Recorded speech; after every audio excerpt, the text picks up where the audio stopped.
of introducing computer in the banking system.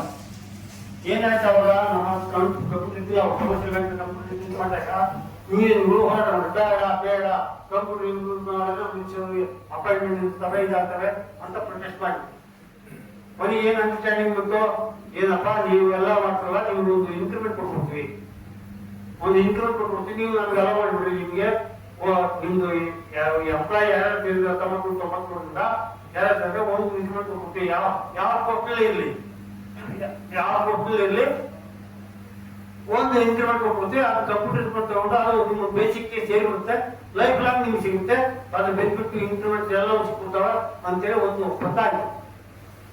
So computer implement ಮಾಡ್ಲಿಕ್ಕೆ ನಾವು ನಮ್ಮ computer implement ಮಾಡ್ಕೊಂಡು ಆ ಒಂದು ಇನ್ಕ್ರಿಮೆಂಟ್ ತಗೊಂಡಿದ್ವಿ.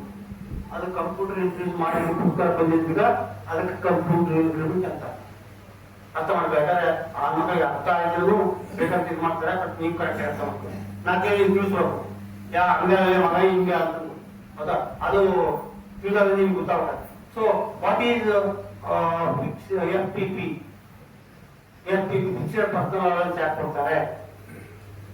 ಫಿಕ್ಸೆಡ್ ಪರ್ಸನಲ್ ಅಲವೆನ್ಸ್ ಯಾಕೆ ಕೊಡ್ತಾರೆ ಅನ್ನೋದನ್ನ ಈಗ ಒಂದು ಸ್ಟೇಜ್ ಇರ್ತಿ ಒಂದು ಸ್ಕೇಲ್ ಮುಟ್ಬಿಡ್ತೀವಿ ಫೈನಲ್. ಈ ಒಂದು ಕ್ಲರಿಕಲ್ ಸ್ಕೇಲು ಆಫೀಸರ್ ಸ್ಕೇಲ್ ಇರ್ತಲ್ಲ ಸ್ಕೇಲ್ ಒನ್ ಎಲ್ಲಿವರೆಗೆ ಇರುತ್ತೆ 12,240 ಲಾಸ್ಟ್ ಗೊತ್ತಾಗ ಹಾಗೆ ಆ ಇದ್ರೆ 12,240 ಮುಟ್ಬಿಟ್ಟೆ ಅಂತ ಇಟ್ಕೊಳ್ಳಿ. ಬರ್ತಾ ನಿಮಗೆ ಇವಾಗ ರೀಚ್ ಇದ maximum in that scale clerical ಆಗಲಿ FCS ಆಗಲಿ ಚೇರ್ ಯಾವುದೇ ಆಗಿರಲಿ ಸ್ಕೇಲ್ ಮುಂದೆ ಮುಟ್ಬೋದು ಸ್ಕೇಲ್ ಮುಂದೆ ಮುಟ್ಬೋದು ಯಾವಾಗ ಮುಟ್ಟಿ ಗೊತ್ತಾಗ ನೀನು ಸ್ಯಾಲರಿ ಗೊತ್ತಾಗ ಯಾವ ವರ್ಷ ನೀನು ನಿಮ್ ಮ್ಯಾಕ್ಸಿಮಮ್ ಮುಟ್ಟಿ ಆ ಸ್ಕೇಲ್ ಅಲ್ಲಿ ಕ್ಲರಿಕಲ್ ಮುಟ್ಟಿದ್ರೆ ಅಲ್ಲಿಂದ ಬರುತ್ತೆ. ಮ್ಯಾಕ್ಸಿಮಮ್ ಮುಟ್ಟಿದ 1 ವರ್ಷದ ನಂತರ ಮ್ಯಾಕ್ಸಿಮಮ್ ಇವಾಗ ಸೆಪ್ಟೆಂಬರ್ 2000 ಮುಟ್ಟಿದೆ ಮ್ಯಾಕ್ಸಿಮಮ್ ಕ್ಲರಿಕಲ್ ಕೇಟಲ್ಲಿ ಇದ್ದಪ್ಪ ಅವಾಗ clerical ಕೇಟಲ್ಲಿ 2000 ಮ್ಯಾಕ್ಸಿಮಮ್ಗೆ ಮುಟ್ಟಿಬಿಟ್ಟೆ.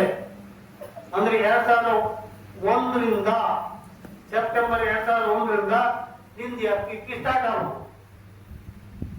Fixed personal allowance FPP 2001ರಿಂದ ಸ್ಟಾರ್ಟ್ ಆಗುತ್ತೆ. 1ರಿಂದ ಸ್ಟಾರ್ಟ್ ಆಗಿದ್ದು ನೀನ್ ಕೊನೆಯವರೆಗೂ ಅದು ಹಂಗೆ ಬರಬೇಕು. ಅಥವಾ FPP ಒಂದ್ಸಾರಿ ಸ್ಟಾರ್ಟ್ ಆಗಿದ್ದು that is fixed personal pay and fixed personal allowance ಅಂತ ಒಂದು ಪೇರ್ ಆಮೇಲೆ ಮಾಡಿ ಅಲವೆನ್ಸ್ ಅದು once it enters into your salary it will enter till your end of your service. ಅದನ್ನ ಇವ್ರು ಕೊಟ್ಟಿದ್ದಾರೆ ಬಟ್ ಕೊಡೋದ್ರಲ್ಲಿ ಕೆಲವು ಕಡೆ ಲೇಟ್ ಮಾಡಿದ್ರೆ ಕೆಲವು ಕಡೆ ಕರೆಕ್ಟ್ ಕೊಡ್ತಾರೆ. FPP ಕೊಡೋದು ಕರೆಕ್ಟ್ ಆಗಿ ಕೊಟ್ಟಾರ ಅಂದ್ರೆ ಕೆಲವು ಕಡೆ ರೀಚ್ ಆದ ತಕ್ಷಣ 1 ಇಯರ್ ಕೊಡೋದು ಕೆಲವು ಕೊಟ್ಟಿಲ್ಲ. ಕೆಲವು ಕಡೆ ಅವರು ರೀಚ್ ಆದ 1 ಇಯರ್ಗೆ ಸ್ಟಾರ್ಟ್ ಮಾಡ್ಯಾರ 1 ಇಯರ್ ಕೊಟ್ಟಾರ. ಯಾವಾಗ FPP ಸ್ಟಾರ್ಟ್ ಮಾಡಿದ್ರು ಕಂಪ್ಯೂಟರ್ ಸ್ಟಾರ್ಟ್ ಮಾಡ್ತಾರೆ. ನೀವು ನೋಡ್ತಾ ಇರ್ಬೇಕು ಯಾವಾಗ FPP ಸ್ಟಾರ್ಟ್ ಆಗ್ತದೆ ನಿಮ್ದು ಕಂಪ್ಯೂಟರ್ ಸ್ಟಾಪ್ ಇದ್ಯಾವ ಲೆಕ್ಕ. ಆದ್ರೆ ಯಾವುದೇ ಒಂದು ಬೆನಿಫಿಟ್ ಕೊಟ್ಟಿದ್ದು ಕಿಚ್ವಾಗಿ ಯಾವ್ದು ಅಧಿಕಾರ ಇಲ್ಲ ಕಡೆಯ ಇದು ಪರ್ಮನೆಂಟ್ ಇನ್ಕ್ರಿಮೆಂಟ್ ಅದು ಅಡ್ವಾನ್ಸ್ ಇನ್ಕ್ರಿಮೆಂಟ್ ಕಮರ್ಷಿಯಲ್ ಬ್ಯಾಂಕ್ ಕೇಳ್ರಿ ಕೊನೆಯವರೆಗೆ ಅದಿರುತ್ತೆ. ಅದೇ ಒಂದ್ಸರಿ ಕೊಟ್ಟಿದ್ದು ಬೆನಿಫಿಟ್ ತೆಗಿಯಕ್ಕಿಲ್ಲ ಅದ್ರದ್ದು ನೋಡಿ ಇದು ಒಂದ್ಸಲ ಇನ್ಕ್ರಿಮೆಂಟ್ ಕಂಪ್ಯೂಟರ್ ಬಂದಿದ್ನ ಅದು ನೀನ್ ಹೆಂಗ್ ವಾಪಸ್ ತೆಗಿ ಕೊಟ್ಟಿಲ್ಲ ನೋಡಿ ನೀವು check ಮಾಡ್ಕೊಂಡ್ರಿಂದ computer stop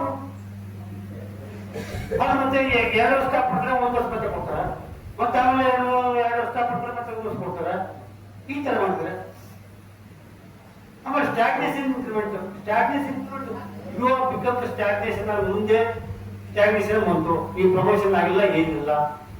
stagnation increment is different because of stagnation in the respect to scale. ಅದು ಆ ಸ್ಟಾಗ್ನೇಷನ್ ಬಂದು 2 ವರ್ಷ ಆಗಿರ್ತಕ್ಕಂಥ ಅಥವಾ ಕೆಲವು ವರ್ಷ 2 ವರ್ಷಕ್ಕೆ ಕೆಲವು 3 ವರ್ಷಕ್ಕೆ ಆದ ಪ್ರಕಾರ ಸ್ಟಾಗ್ನೇಷನ್ ಇನ್ಕ್ರಿಮೆಂಟ್ ಬಂತು. Stagnation increment definitely separate FPP ಇದೇ ಸಪರೇಟು ಕಂಪ್ಯೂಟರ್ ಇಂಪ್ಲಿಮೆಂಟ್ ಇದೇ ಸಪರೇಟು ಆಮೇಲೆ ಪರ್ಸನಲ್ ಕ್ವಾಲಿಫಿಕೇಶನ್ ಅಲವೆನ್ಸ್ ಸಪರೇಟು ಇವೆಲ್ಲ ಸಪರೇಟ್ ಇದಾವೆ. ಅವು ಸಪರೇಟ್ ವ್ಯಾಲಿಡಿಟಿ ಇದಾವೆ. ಆದ್ರೆ ಅದನ್ನ ಇದಕ್ಕೆ ಕ್ಲಬ್ ಮಾಡಿ ಇದನ್ನ ಕ್ಲಬ್ ಮಾಡಿ ಪ್ರತಿಗಳಿಗೆ ಮಾಡಿ ಇನ್ನು ಸುಳ್ಳು ಹೇಳಿ ಹಂಗ್ ಮಾಡಿ ಕೊಟ್ಟು ಮೋಸ ಮಾಡ್ತಾರೆ. ಅರ್ಧಕ್ಕರ್ಧ ಈಗ 1 ಲಕ್ಷ 3 ಲಕ್ಷ ಇಟ್ಟಿದ್ರೆ 1 ಲಕ್ಷ ಕೊಟ್ಟು 1 ಲಕ್ಷ ಕೊಟ್ಟು ಸರಿ ಮಾಡ್ತಾರೆ. ಇದು ಮಾಡೋ ಕತೆ. This is actual thing that we are taking. We will represent, we will do the things, all the things, we will get with all the benefits. ಅದ್ರ ಬಗ್ಗೆ ಹೇಳ್ತಿಲ್ಲ. 100% ಅಶ್ಯೂರೆನ್ಸ್ ಕೊಡ್ತೀವಿ. ಯಾವ ಸ್ಕೀಮ್ ಹೋರಾಟ ಮಾಡಿದ್ರು ನಾವು ಹೋರಾಟ ಮಾಡಿ ಅದನ್ನ ಬೆಳೆಸ್ಕೊಡ್ತೀವಿ. ಯಾಕಂದ್ರೆ ಉತ್ತರ ಕೊಟ್ಟಿದ್ದು ಕಮರ್ಷಿಯಲ್ ಬ್ಯಾಂಕ್ ನಲ್ಲಿ ಇದೆ. ಆಮೇಲೆ ಇನ್ನೊಂದು ಏನ್ ಮಾಡ್ಬಿಟ್ರು, ಕಂಪ್ಯೂಟರ್ ಇನ್ಕಮ್ ಕಳ್ಕೊಟ್ರ ಆಯ್ತು, ಕಂಪ್ಯೂಟರ್ ಇನ್ಕಮ್ ಕಳ್ದು ಈಗ ಅದಕ್ಕೆ ಇದು ಕೊಡ್ಬೇಕಲ್ಲ ಪೆನ್ಷನ್ ಇಲ್ಲ, FPP ಇನ್ಕಮ್ ಕೊಟ್ಟು ಕಂಪ್ಯೂಟರ್ ಇನ್ಕಮ್ ಕೇಳ್ತಾರೆ. FPP ಪರ್ಮನೆಂಟ್ ಹಿಂಗೆ, FPP ಇನ್ಕ್ರಿಮೆಂಟ್ಗೂ ಪೆನ್ಷನ್ ಕೊಡ್ಬೇಕು, FPP ಇನ್ಕ್ರಿಮೆಂಟ್ ಕೊಟ್ಟು ಕಂಪ್ಯೂಟರ್ ಇನ್ಕಮ್ ಪೆನ್ಷನ್ ಅಂತ ಹೇಳಿ ಕಂಪ್ಯೂಟರ್ ಇನ್ಕಮ್ ಇಲ್ಲ ಅಲ್ಲಿ ಕತ್ತಾರೆ. ಅದು ಅರಿಯರ್ಸ್ ಬರ್ಬೇಕು, ಮುಂದೆನೂ ಬರ್ಬೇಕು. ಸೊ ಎಷ್ಟೆಲ್ಲ ಸಾಧ್ಯ ಅಂತ ಅಷ್ಟು ಕಲ್ತಿದ್ದಾರೆ. ಸೊ ಇನ್ನ ನೋಡಿ ಅನಲೈಸ್ ಮಾಡಿ ಕಂಪ್ಲೇಂಟ್ ಮಾಡಿ ಬರ್ತಾರೆ. ಯಾವ ಸರ್ಕ್ಯುಲರ್ ಕೂಡ ಇಶ್ಯೂ ಮಾಡಿದ್ರು. ಯಾವುದೇ ಒಂದು ಇನ್ಸ್ಟಿಟ್ಯೂಟ್ ಇಶ್ಯೂ ಮಾಡಿದ್ರೆ ಅದೊಂದು ಸರ್ಕ್ಯುಲರ್ ಕೂಡ ಇಶ್ಯೂ ಮಾಡಿದ್ರು. ಗೊತ್ತು ಅವ್ರಿಗೆ ನಾವು ದಾಖಲೆ ಮಾಡಿ ಹಿಡಿತಾನೆ ಇದು ಮಾಡ್ತಾನೆ ಹೋಗ್ತಾನೆ ಅನ್ನೋದು ಸತ್ಯ ಬಂತು. ಹೌದಾ? ಸೊ ನಾವು ಅಲ್ರಿ ಮುಂಚಿನ ಮಕ್ಕಳು ಯಾವ ಡಾಕ್ಯುಮೆಂಟ್ ಯಾರು ಇಡ್ತಾರೆ,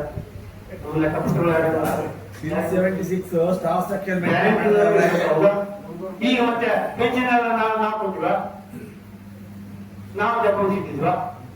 ಎಷ್ಟೋ ವರ್ಷದ್ದು ಪೆನ್ಷನ್ ಎಲ್ಲ ಕೊಟ್ರು. ಹೆಂಗ್ ಕೊಟ್ರು?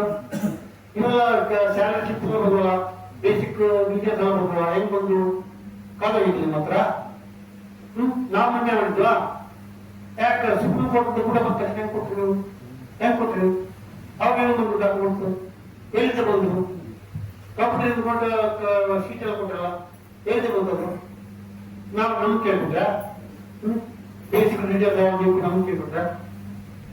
ಇವ್ರು ಮಾತಾಡೋಕೆ ಕೇಳೋಕೆ ಒಂದು, ಯಾಕಂದ್ರೆ ನಮ್ಮ ಡೀಟೇಲ್ಸ್ ಕೇಳ್ತಾರೆ, ಇವ್ರು ಹಣೆಬರ ನೋಡ್ತಾರೆ. ಇವ್ರು ಹಣೆಬರ ಅದೇ ಲೆಕ್ಕ EPF ಲೆಕ್ಕ ಮಾಡೋದು ಕೆಲಸ, PF ಲೆಕ್ಕ ಮಾಡೋದು ನಿಮ್ ಕೆಲಸ. ನೀವು ಅಕೌಂಟ್ ಇರ್ಬೇಕು. ಅಕೌಂಟ್ ನೀವು ಈಗ ಬ್ಯಾಂಕ್ ಮ್ಯಾನೇಜರ್ ಹೋಗಿ ನಮ್ಮ ಅಕೌಂಟ್ ಸೀಟ್ ನೀವು ನಿಮ್ಗೆ ಕೇಳಿಬೇಕು. ನಾವು ಅಕೌಂಟ್ ಕಟ್ಟಿದ್ರೆ ನಾವು ಬ್ಯಾಂಕ್ ಸ್ಟೇಟ್ಮೆಂಟ್ ಕೊಡೋದು. ಹೌದಾ? ಇಲ್ಲ ನೀವೇ ಕೊಟ್ಟು ಡೀಟೇಲ್ಸ್ ಅದ ಹುಚ್ಚ ಮಕ್ಕಳು ಮಾತಾಡ್ತಾರೆ. ಯಾರನ್ನ ಏನ್ ಅಂದಾರ ಅನ್ನೋದು ಕೂಡ ಅವ್ರ ಮೇಲೆ ಪರಿಜ್ಞಾನ ಇಲ್ಲ. ನಾವು ಮಾತಾಡಿದ್ರೆ ಅದ್ರ ಬಗ್ಗೆ ಏನ್ ಅಂದಿತ್ತು, ಏನ್ ಬಂದಿತ್ತು ಇದ್ರ ಬಗ್ಗೆ ಅನ್ನೋದು ಪರಿಜ್ಞಾನ ಇದ್ದವನ್ನ ಯೋಚನೆ ಮಾಡೋದನ್ನ ಇನ್ನು ಕೀಳು ಮಟ್ಟ ತೋರಿಸುತ್ತೆ. ಇವಾಗ ಬಿಟ್ಟು ರನ್ ದ ಬ್ಯಾಂಕ್ ಅಂತ ಇವಾಗ ಕ್ಯಾಪಬಿಲಿಟಿ. ನಾವು ಉತ್ತರ ಪತ್ರ ಕಿರಾಣಿ ಅಂಗಡಿಗಿಂತ ಹತ್ತ ಬರ್ತದೆ. ಕಿರಾಣಿ ಅಂಗಡಿಯಾಗ ಯಾವ ಕೇಳಿದ್ರೆ ನೀವು ಲೆಕ್ಕ ಕೊಟ್ಟಾರ, ಬೆಲ್ಲ ಬೇಳೆ 5 ಕೆಜಿ 10 ಕೆಜಿ ಅಂತೇಳಿ. ಇನ್ನು ಅದಕ್ಕಿಂತ ಕೊಟ್ಟಿದ್ದೀನಿ. ಏನ್ ಕೇಳಬೇಕು, ಏನು ಅಂದಾಜ ತಗೋಬೇಡ, ಲೆಕ್ಕಪತ್ರ ಕೊಡ್ಬಾರ್ದು. ನೀವು ಕೊಟ್ಟಿದ್ರೆ ಲೆಕ್ಕಾಚಾರ ಕೊಡ್ಬೇಕು. ಆಮೇಲೆ ನಾವು ಕೂಡ ಈಗ ಏನಂದ್ರೆ ಆಕ್ಚುಲಿ ಅರಿಯರ್ಸ್ ಬಂದ ತಕ್ಷಣ ನಮ್ಗೆ ಬ್ಯಾಂಕ್ ಕೊಡ್ತೀವಿ, ಸ್ಟೇಟ್ಮೆಂಟ್ ಕೊಡ್ತೀವಿ. ಈಗ ನಮ್ಗೆ ಕೇಳ್ತಾರೆ ಲೆಕ್ಕ ಕೊಡೋದಿಲ್ಲ. ಏನ್ ಕೊಟ್ಟು ಮೊನ್ನೆ ಕಂಪ್ಯೂಟರ್ ಇಂಪ್ಲಿಮೆಂಟ್ ಯಾವುದು ಕಂಪ್ಯೂಟರ್ ಇಂಪ್ಲಿಮೆಂಟ್ ಕ್ಯಾಲ್ಕುಲೇಷನ್ ಶೀಟೇ ಕೊಟ್ಟಿದ್ದಿಲ್ಲ. ಯಾವ 4 ಮೇಲೆ ಸ್ಟಾರ್ಟ್ ಆಯ್ತು. ಹಾಗೆಲ್ಲ ಅದು ಮಾತಾಡ್ಕೊಂಡು ಕೊಟ್ಟು ಇದಾರ ಕೊಟ್ಟು ನಿಮ್ಗೆ ಅರಿಯರ್ಸ್ ಕ್ಯಾಲ್ಕುಲೇಷನ್ ಮಾಡಿ ಕೊಟ್ಬಿಲ್ಲ. ಅದಕ್ಕೆ ಕ್ಯಾಲ್ಕುಲೇಷನ್ ಮಾಡಿ ಕೊಟ್ಟಿಲ್ಲ. ಅದಕ್ಕೆ ಶೀಟ್ ಕೊಡಕ್ಕೆ ತಂದ್ರೆ ಅರ್ಧ 50% ಕೊಟ್ಟಿಯಲ್ಲಪ್ಪ. ಯಾವ ಮನೆ ಕೊಟ್ಟು ನೀ ಸ್ಟೇಟ್ಮೆಂಟ್ ಮಾಡಿದ್ರೆ ಕೊಡೋದು, ಸುಮ್ಮನೆ ಕೊಡ್ತೀಯಾ? ಆ ಸ್ಟೇಟ್ಮೆಂಟ್ ಕೊಡ್ತೀನಿ ಇದ್ದಾರೆ. ಅದಕ್ಕೂ ಇನ್ನೂ 6 ತಿಂಗಳು ದಬ್ಬಕ ಅಲ್ಲ. ಈ ವಾದ ಮಾಡಿದ್ರೆ ಯಾವ ತರ ಮಾತಾಡೋದನ್ನ ಏನು ತಿರುಳಿಲ್ಲ ಆ ತರ ಹೇಳೋದು. ಆಮೇಲೆ ಈಗ ಬಂದ್ರು ಕೆಲವರಿಗೆ ಹೆಚ್ಚು ಕಡಿಮೆ ಲೆಕ್ಕಾಚಾರ. ಯಾಕಂದ್ರೆ ಈ ಹೊರಗಡೆ ಬಿಟ್ಟರೆ ಕಷ್ಟ.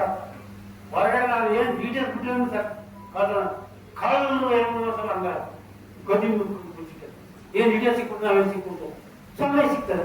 ಇವತ್ತಿನ ಕಾಲ ಡೈಲಿ ಬರಲೇಬೇಕಲ್ಲ. ಅದಕ್ಕೆ ನಾವೇನ್ ಮಾಡ್ಬೇಕು, ಏನ್ ಕೊಟ್ರೇನೋ ಮೊದಲು ಫಸ್ಟ್ ಡೀಟೇಲ್ಸ್ ಕೊಡ್ರಿ ಕೇಳಬೇಕು, ಮೇಲ್ ಹಾಕ್ಬೇಕು. ಯಾವುದೇ ನಿಮ್ದು 10,000 ಕೊಟ್ಟರು ಅದು ಏನ್ ಡೀಟೇಲ್ಸ್ ಕೊಡ್ರಿ, ನಿಮಗೆ ಕ್ಯಾಲ್ಕುಲೇಷನ್ ಮಾಡಿಕೊಟ್ರಿ, ಗ್ರಾಫಿಕ್ ಕೊಟ್ರಿ, ಆ ಗ್ರಾಫಿಕ್ ಡೀಟೇಲ್ಸ್ ಏನ್ ಕೊಡ್ರಿ ನಿಮಗೆ ಹಾಕ್ಬೇಕು. ಒಂದ್ಸರಿ ಆಗ್ತಾರೋ ಬ್ಯಾಂಕಿಗೆ ಫೋನ್ ಮಾಡಿ. ಈಗ ಮೊನ್ನೆ ಎಷ್ಟೋ 2,940 ಯಾವುದು ಕಂಪ್ಯೂಟರ್ ಇಂಪ್ಲಿಮೆಂಟ್ ಆಡ್ ಮಾಡಿ arrears commutation, computer implement commutation net ಉಳ್ಕೊಂಡು 2900 ಅದೇನು ಗೊತ್ತಪ್ಪ ಕೇಳಿದ್ರು ಬಂತು ಒಂದು ಸೀಟು ಕೊಟ್ಟು ಅಲ್ಲಿ ನಮ್ಗೇನು ವ್ಯಾಲ್ಯೂ ಕೆಲವು ಡಾಕ್ಯುಮೆಂಟ್ಸ್ ಇರ್ತಾವ, ಅವ್ರು ಏನ್ ತಗೊಂಡಾರೆ ಎಲ್ಲಿ ಕತ್ತಾರೆ ಏನ್ ಬೇಕಾದ್ರೆ ಆ ಡಾಕ್ಯುಮೆಂಟ್ ನಾವು ಕೊಟ್ಟು ಇಡಕ್ಕೆ. ಸೊ ಆಗ ನಾವು ಪ್ರತಿಯೊಂದು ಎಷ್ಟೇ ಗ್ರಾಚ್ಯುಟಿ ಕೊಡ್ತಾರೆ ನಾಳೆ, ಈಗ ಪಿ ಎಲ್ ನಾವು ಕೊಡ್ತಾರೆ ನಾಳೆ ಕೊಟ್ಟಾಗ ಆ ಡೀಟೇಲ್ಸ್ ಕೊಡಪ್ಪ ಹೆಂಗ್ ಲೆಕ್ಕ ಮಾಡಿದೆ ಅಂತ ಕೇಳ್ಬೋದು. ಮೇಲಾಕ್ರಿ ಏನ್ ತೊಂದ್ರಿಲ್ಲ, ನೀವು ಎದುರ್ಕೊಂಡು ಅಷ್ಟೇ ನಿಮ್ ಮೇಲೆ ಇದಾಗ್ತದೆ. ಕೆಲಸ ಅವ್ರು 3 ಗಂಟೆ ನಮ್ಗೆ ಬೇಕಾಗಿರಲ್ಲ, ಅವ್ರ ಡ್ಯೂಟಿ. ನಾನು ಬ್ಯಾಂಕ್ ಕೆಲಸ ಮಾಡೋದು ಕೇಳಿದ್ರೆ ಚಾರ್ಜ್ ಶೀಟ್ ಹೋಗ್ತಾನೆ ಮತ್ತೆ ಈಗ ಕೇಳ್ಬೇಕು ನೀವು, you are right, you got right. ಅದನ್ನು ಉಪಯೋಗಿಸಿ, ಎಲ್ಲರೂ ಉಪಯೋಗಿಸಿದಾಗುತ್ತೆ. ಯಾಕಂದ್ರೆ ನಾನು ಒಬ್ಬನೇ ಉಪಯೋಗಿಸ್ತಾರಲ್ಲ, ನೀವೆಲ್ಲರೂ ಅಷ್ಟು ಉಪಯೋಗಿಸಿದಾಗ ಎಲ್ಲ ಸೀದಾಗುತ್ತೆ. ಯಾಕಂದ್ರೆ ಒಬ್ಬನೇ ಯಾಕೆ ಹೋರಾಟ ಮಾಡ್ತೇವೆ, ಒಬ್ಬನೇ ಅಂತ ಎಷ್ಟು ಮಾತಾಡ್ತಾನು, ಎಲ್ಲರೂ ಮಾತಾಡಿದಾಗ ಬಾಂಧಿಸುತ್ತ ಶುರು ಆಗುತ್ತೆ. So that you should know and you should talk. ಏನ್ ಕಟ್ಟಿಲ್ಲ ಒಂದ್ ಮೇಲೆ ಆಯ್ತು ಒತ್ತಡ ಮೇಲೆ